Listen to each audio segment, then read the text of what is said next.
well, what do we got next? From the Faithful 50, we actually have some good questions, so let's dive into that. Yeah, let me just refresh really quick because we had a lot of responses, We did. and I want to make sure that I'm staying up to date on all of these responses. I was proud of the picture that I found. I'll say that. It was a good picture. I've been itching to watch that, rewatch the Reservoir Dogs, and Well, I guess we didn't mention this in news, but Tarantino is remaking or releasing director's cuts of all of his movies. oh, interesting. So right now you can watch the director's cut of Hateful Eight on Netflix, 25 minutes longer. Apparently, Django Unchained is coming next. Ooh, I don't think I've seen that one. It's good. No, I watched the beginning of it, and then my wife was like, "This movie's weird, and I don't want to watch it anymore." So I was like, "Okay." I mean, it can be rough in spots. I'll give you that, but Yeah. it's a good movie. All right, what do you got? All right, so we got Jeff. He likes to know which one of these movie-based end-of-the-world scenarios do you believe would happen? All right. All right, so we're going to go with A, Independence Day. Aliens coming and just blowing up the White House. All right. B, Terminator 2, Skynet kicking some ass. Robots C, become self-aware and nuke everyone. All right. yeah. AI basically gets turned on and destroys humanity. C, Armageddon, Giant asteroid. or you could go with Impact. I think that one came out about the same time. Yep. Deep Impact. Or D, Shaun of the Dead, zombies coming back on a bar crawl. Well, I think doctors have already said zombies are impossible. Once tissue is dead, it cannot be reanimated. Wow. I mean, I guess you can include. How about zombie? Well, no, he said zombie. Let's say if we go like outbreak, where you're like zombie, like a virus. Mm-hmm. I can see a virus wiping everything out. 28 days later. So let's just go, instead of zombies, let's just say like a virus that affects everybody and turns everyone psycho. Yeah. Let's say like 28 days later, where they're like the virus that people catch. All right, so what he's really asking is, what are we going to die by? Aliens, robots, asteroids, or virus? That's a tough one. I'm going to say artificial intelligence. That was my initial thought, but you know what? Asteroids are pretty random, and they happen a lot. Well, NASA's doing that giant asteroid impact thing. Have you seen that? Like, you know how they have like the emergency preparedness. Yeah, that's true. All right, So, well, just to be different, then I'm gonna go virus outbreak. I mean, like, global warming is like releasing strands of anthrax that we haven't seen in 100,000 years. So, and everybody's got antibiotics that are making everything so like super resistant. yeah, they've got these like STDs floating around now that penicillin can't do anything for. So good luck with that, people. Never been happier to be married in my life. Yeah, it's good to be married. Good to be married. Whew. But all right, so you're gonna go. Brian's gonna say deadly virus is gonna kill I'm gonna everybody. say zombie virus outbreak. Our artificial intelligence is gonna rise up and nuke us. Either way, we're gonna do it to ourselves, guaranteed. So, all right, thank you, Jeff. Let's see, our next question is, I don't know, is this the Avengers? If I read this, No, I told you this is the end of this is the end story for a lot of Avengers. So don't take this as a spoiler. okay, because I've only read the first 5 words, and I don't know if I want to read any more. No, you're fine. So, Robert Downey Jr., Iron Man. Who are some of your favorite and most iconic movie characters played for an extended period of time by the same actress or actor? I mean, I'm gonna throw out, since we already mentioned Iron Man, I'm gonna throw out any of the Marvel characters, the MCU characters, because they're all iconic in my opinion. Excuse me. I'm gonna say Jason Bourne. I like Jason Bourne. I'm gonna say Jay and Silent Bob. But they've only done the one. Well, I guess they did it to a couple. Dude, they were in Mallrats, Clerks 2, Chasing Amy. That's true. I keep thinking of the movie, and then I forget that they were in all the other stuff. I will also say Hugh Jackman in X-Men. Somehow he managed to survive 2 different casts of X-Men. Yeah, that's true. So and I then will give him that. and then get into his own movies. The So. one MCU character I will give a shout out to is Agent Coulson. I love Coulson. Oh God, do we get to see Coulson in? No, I don't I'm think not I going to want. tell you. Actually, I will tell you. There's no Agent Coulson. No, don't want to know if he's in Endgame. No, but, there's no Agent Coulson. I'll tell you that right now. Sadly, I don't know. I mean, I can't think of any. God, are we just like sexist assholes? I can't think of any like female characters that have been long running characters in shows. And like, I feel like they always get recasted immediately. yeah, that's true. I mean, there's like the TV shows, but he said iconic movie characters. Probably Linda Hamilton. I mean, I'm glad she's coming back as Sarah Sigourney Connor. Weaver in Aliens. Yeah, Sigourney Weaver in Aliens. You know what? We got some really good ones like in the earlier years. I'm trying to think of anybody now. I like Gail Gadot as Wonder Woman, but she's only been Wonder Woman for a couple of movies. I mean, it's not recent. We had. I love Rey in Star Wars. Yes, that's true. Carrie Fisher, Princess Leia. I'll take that.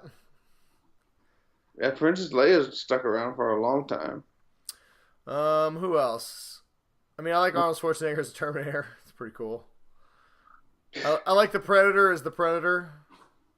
The Predator just staying with his own thing. But is it the same? It's not the same actor every time. Yeah, I gotta go. Sigourney Weaver as Ripley is. I mean, she could come back tomorrow as Ripley, and I'd be like, yes, Ripley's back. And like I said, Linda Hamilton. I'm really excited for Terminator, the new Terminator movie. Yeah. I think we tapped out on all the females. Yeah, but I feel like, now I think about it, I feel like a lot of, I mean, I'm sure somebody's going to remind us and we'll be like, oh yeah, I forgot. But I do feel like a lot of, like, 30 flick movies and stuff like that, where they had to make like 8 movies at a time. I also think it's a sad state of like where we are with movies. Like if a female led movie doesn't make all the money, they immediately recast it or get rid of the franchise. Where a lot of the male-led movies get 2 or 3 more movies to try and work it out. Yeah, sell more toys. Yeah, but no, I think that's about it. No, thank you, David. Yep. For that thank question. You. Do we want to do Holly's question after yours? No, let's go and do that. I mean, it's a little spoiler, but we'll. So this is a little bit of a spoiler for anybody who hasn't watched the latest episode of Game of Thrones. I'm going to, since there's a couple spoiler questions, we're going to do some codes here. When I say, okay, we're going to spoil it now, that's your cue to turn it down. And when I give the thumbs up like this, that means we are done talking about the question. So if you have not watched The Long Night, you are going to want to turn it down because we're going to spoil it in 3, 2, 1. So Ryan, what is the question? Holly. Thank you, Holly. The wife to be on the show. I don't know. All I know is her name, Holly, sounds pretty hot. Yeah. I'm sure if you were married to a person named Holly, you'd probably be having a good time. Oh yeah. And she wants to know why. We know she's never gonna listen to this, so she wants to know why is everyone pissed that Arya killed the Night King, and they're all pissed, Holly, because they all have big, huge fantasies about Jon Snow. Okay, so, I mean, I think that we could spend an hour talking about this question, so let's boil it down to the basic reasons. Ryan's kind of right. I think a lot of people expected Jon Snow to kill the Night King. I know I expected him, but I thought it was great. This show does, if they do anything well, it subvert what you think, and I always thought this was going to end with a big, giant showdown between Jon Snow and the Night King. And the fact that Arya just comes in from left field with the win is so epic. And Jon just, like, he had a chance, and then the Night King just turned around and looked at him. And yeah, I mean, Jon had his shot. He went to take his shot, and the Night King was like, no. Yeah. Dude, I've been on to your game for, like, 3 seasons. Get out of here. Get the fuck out. He's all like pissed off. Yeah, he's like, go find your little doggy and ride off into the woods. I got shit to deal with. And like Arya was like, I'm not asking permission. I'm not gonna stand here and stare at you. I'm gonna come sneak attack. Bam, dead. because And maybe that's what she you should have does. rode your wolf, John, instead of the fucking dragon. I mean, maybe that Because, would. I mean, let's be honest, what makes more sense? A dude with the sword trying to take on everybody at all times, or a ninja that you don't see coming? Yeah. So I mean, I'd say the biggest reason is Jon Snow, and there's the prophecy of the prince that was promised, and this show, the TV show has played real fast and loose with its prophecies, and even the book doesn't say, and the prince who was promised will personally kill the Night King. He just says that they will bring the long winter to a long night to an end or something. And people have to remember, there's like 40 freaking prophecies. It's like you can't fulfill every single prophecy. Someone's gonna get something wrong. And honestly, even if Jon is the prince that was promised, technically he did bring about the end of the long night. Jon got everybody together at Winterfell. He brought Dany up. He got all these things in place and set the stage. Just like everyone keeps calling Jon an idiot. Listen, his battle tactics, I'm not a 13th century medieval battle tactics guru, but yes, there's some stuff that was dumb. But who cares? Jon keeps getting the win. Yes, Battle of the Bastards, Sansa bailed him out, but Jon still gets the win. Yeah. I mean, the long night, yeah, Jon was going to lose. The Night King had him. Arya bailed him out, but hey, Jon still gets the W. Showed up at Hardhome ready to play, and then, he got at least got some people out of there. You can still be the captain and not always take the game-winning shot. That's all I'm saying. Yeah, that's true. It's very true. And let's be fair here. Jon's plan, what was Jon's plan? To lure the Night King with Bran and kill him. And that's exactly what happened. So I'm going to say Jon was right. And technically they left Theon there to kill him, which is probably not the greatest decision. But we will be going over this in our Game of Thrones bonus. Yes, we're not going to dive any more into that. So I would say, listen, there's a few sexist trolls on the internet who just don't like the fact that a girl killed the Night King. Yeah. But, I would say the majority... This is the first time a girl has, pulled off, the major kill. Yeah, Sansa bailed out her brother, but Jon still, basically finished off Ramsay before she fed him to her dogs. Arya got the win, man. She had the game-winning shot. She's the hero of the long night, and she's gonna kill Cersei, where Cersei's base, and take over the Iron Throne. And we will talk about all of this in our Game of Thrones bonus. So the last thing I will say, because the last couple things I want to say real quick about the answer to this question. So we already said people expected Jon. We already said people are disappointed about the prophecies. And two other reasons I'm going to throw out there real fast is, one is the Night King's now dead. I think people are more mad that the Night King's just dead than the fact that Arya is the one who killed him, because... That he survived for 8,000 years, and this is how he died. Arya killed him. And here's the thing about stories, and this show in particular, they don't give a shit about history in this show. You try and show up, I've been king for 10,000 years. Oh, cool. Well, here's an arrow to your face. Now you're dead. So, the showrunners are already trying to figure out how they're going to do their Civil War documentary show. Endings are hard. Endings of shows are hard, and nobody likes to see it, because you know what? The Night King has been an enemy since the first episode, and now we're starting to realize, oh shit, it's actually coming to an end. If you're upset about how it ended, just wait toward when George R. R. Martin dies, and then somebody writes the book. Finishes his books, yeah. But finishes the story, and you can read that ending instead. Well, and then the last reason to your point is people have had so much time to concoct their own theories of what they thought would happen. You know how many people I talked to who had me convinced that the Night King was actually flying on the... we talked about it last week, that he was flying to King's Landing. It was all like a ruse. And it ended up being straightforward. No, he showed up. He fell into the trap because he's a cocky son of a bitch. And Arya killed him. The end. And you had your very good that Bran was the Lord of the Light theory. And that he was going to, do a whole bunch of stuff. Well, I still think he could be Lord of the Light. I still think that could happen. But yeah, a lot of the stuff that you thought was going to happen did not. I don't see you crying giant man baby tears. Because I don't care. Because I can enjoy something for what it is, not what it's not. not what I want it to be, for what it is. But anyway, so Holly, that's just a long-winded way of answering your question. People got it wrong, and they're not happy about it. That's all people have nowadays. All they have is their anger. So, pretty much. All right, thank you for the question. Yes, much appreciated, Holly, who we don't know at all. Nope, never heard of, but sounds like you could be kind of hot.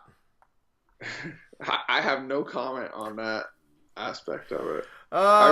Thank you, honey. Anyway, all right. So next up, we got a question from Christine. Welcome back, Christine. I've heard from you in a while. She wants to know, what is the number one snack that we... Oh, hang on a second. Thumbs up, everybody. The first spoiler section is over. All right. So Christine would like to know, what is the one snack you have to have at the theater? She likes to have light butter popcorn and red vines. Oh, and she wants to know red vines versus Twizzlers. Red vines all day. Red vines, just only because you can bite off both ends and then use it as a straw. Yep. There you go. All right. But my favorite movie snack are frozen Junior Mints. And if I don't get that, then I'll get a small popcorn with shitloads of butter in it. So my favorite snack is popcorn with a whole shit ton of butter, but with M&Ms. You dump the M&Ms on it and you eat the... What? And if you're really feeling frisky, you get M&Ms and peanut butter M&Ms. Not peanut, but peanut butter M&Ms. And you dump them in the popcorn and then you eat them. So good. So you just buy it separate and then you pour them on? Yep, you pour them in and just eat away. That sounds like a heart attack. It's definitely heartburn, but it's pretty tasty. Yeah. All right. Okay, those are two spoiler questions, so we'll answer those last. And then Dale would like to know. He says his oldest is 6 years old, and he's got him on his first-person shooter with Star Wars Battlefront. He's about to introduce him to Halo. He wants to know, what age does he start touting the benefits of inverted axis controls versus what's easy for him now, i.e. standard up aims, up, down, etc. I don't know. I play inverted. I've always played inverted as long as I can remember. I played a lot of simulator games when I was a kid, so I think that's where that came from. Yeah. But, I don't know. I honestly don't know what the benefit is of playing inverted versus playing regular. I think if your kid is good at playing regular, I mean, both my daughters play regular, so whenever they grab my controller and it's inverted, they're like, this is so weird. Yeah, I'm the same way. I've always played inverted just because, like you said, that's how all my games were, and they made us suffer through it, and it's just muscle memory for me. Dude, it is so weird how our generation is almost all inverted, and like there's a certain age point that it's just regular, right? Yeah, like my son would have like a panic attack if a game was all of a sudden inverted, and he's like, "Oh!" Dude, I tried to retrain myself to play regular, and I can't do it. I'm like mentally handicapped if I'm trying to play a regular game. Yeah, regular controls. I have to invert them. I do not. But Dale, I would like to know what you think what the benefits are of playing inverted. If there is some secret benefits that I'm unaware of. Yeah, maybe it makes you smarter. That's all I'm gonna say. God, it's funny how that muscle memory works, because I legit just cannot play any other game. I can't play a game without being inverted. It's so weird. It's ingrained into my psyche. I can't do it without inverted. Yeah, same here. Okay, and then lastly, thank you for the question, Dale. And then last, I have two questions from Chris and David, both in-game spoiler-heavy questions. So here's what we're going to do. I'm going to answer your questions. Ryan is going to mute his computer, and or mute his sound anyway, until I give the thumbs up. Once again, Ryan, when I give the thumbs up, that means the spoiler section is over. And anybody who's watching right now, these are two very, very spoiler-heavy in-game Avengers in-game questions. So if you've seen the movie, feel free to listen to the questions. If not, I will give you the warning and then the thumbs up when we are finished. So, and if you're watching this as a standalone segment, this is the last question, so you can probably just end it. Okay. So, all right, here we go. In-game spoilers in 3, 2, 1. All right, here we go. So we got two questions. First question is from Chris. Chris wants to know whose death in Endgame was, once again, spoilers if you were not warned. Here we go. Whose death is more meaningful in Avengers Endgame? Black Widow's, when she sacrificed herself for the Soul Stone, or Tony Stark when he sacrificed himself to save everyone? He had this conversation today with someone, and he believes it's Black Widow because of the heart behind it. What is my thoughts on it? So, yeah, I will say, I'll say Black Widow's sacrifice was probably more meaningful. I mean, Tony was always going to do the hero play. He's tried to kill himself for the team in every single Avengers movie. And not that it wasn't meaningful or powerful, but, you know, Black Widow did it in the split second to save Hawkeye because she loves him, because she's part of the family, and because she wasn't going to stop him from seeing his family again. And not only that, she had no family. Her family is the Avengers, and she was willing to die for her family immediately. So I'm with you, Chris. I think Black Widow's sacrifice was much more heartful, and I'm not going to say heartful, it was much more from the heart versus for something. I mean, I guess Tony saved his daughter and everything else too, but I don't know. It felt Black Widow's felt more personal. It felt more shocking, and it felt just like, wow. I mean, Tony's you could see coming. I did not see Black Widow's death, and yeah, so I'm gonna go with you. I think her sacrifice was more from the heart than Tony's. I think Tony's was more calculated. I'm gonna save everyone hero play.